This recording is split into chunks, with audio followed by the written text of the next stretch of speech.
Le feuilleton de la semaine, il est consacré depuis lundi au combat des ex-Moulinex, 10 ans après l'annonce de la fermeture des usines.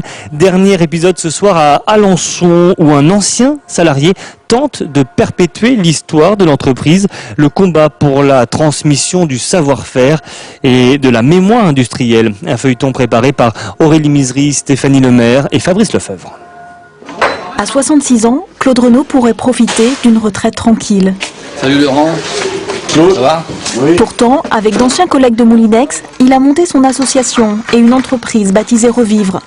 Revivre pour recyclage, environnement, voie de l'insertion vers un retour à l'emploi. C'est un truc à pain ça. Au départ on s'est dit pour transférer notre savoir-faire, on fabriquait. Alors on s'est dit qu'est-ce qu'on peut faire, puis finalement ça nous a l'idée que avec monter les fondateurs, on montait les appareils et avec nous on va démanteler les appareils, le jeu de mots. Donc si on sait les monter, on saura les démonter. Et des fois, quand on peut, on les répare et puis on touche encore des Moulinex. Donc voilà, c'était un lien quelque part. Et ça fait 6 ans que ça tourne et ça tourne bien. Et on aide, vous voyez, on aide des gens, des jeunes qui n'ont pas jamais bossé, qui n'ont pas de qualification. On aide des gens qui ont socialement ont été licenciés aussi, donc on connaît un peu le système. On sait aussi comment faire pour leur remonter le moral, leur trouver des projets, de la formation et tout. Donc c'est ça qui nous anime. Allez, on est toujours animés. Claude a passé 33 ans chez Moulinex. Alors ce qui l'anime aujourd'hui également, c'est sauver les tout derniers vestiges de la belle époque. Celle du fondateur Jean Mantelet, qui avait choisi Alençon pour implanter sa première usine en Normandie.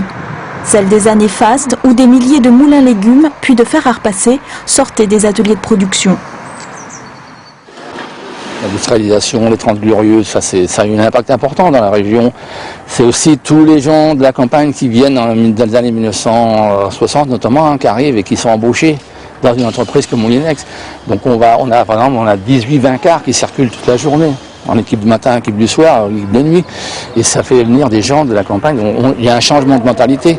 Et à partir de 1960, on a de la création de la ZUP, c'est énorme ici, et la création de l'autre côté d'une cité qui s'appelle Courteil, et c'est tous ces gens-là qui arrivent, notamment les plus jeunes après, qui s'installent d'un côté ou de l'autre de Moulinex. Et ça, c'est toute une histoire.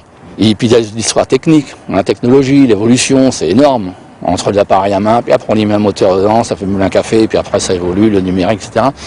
Donc il y a plein de choses à dire qui ne doivent pas disparaître.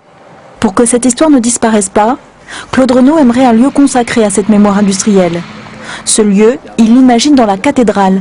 Ce local de stockage est le dernier bâtiment encore debout de l'entreprise Moulinex. Là où il y avait avant 3600 salariés et tellement de vie.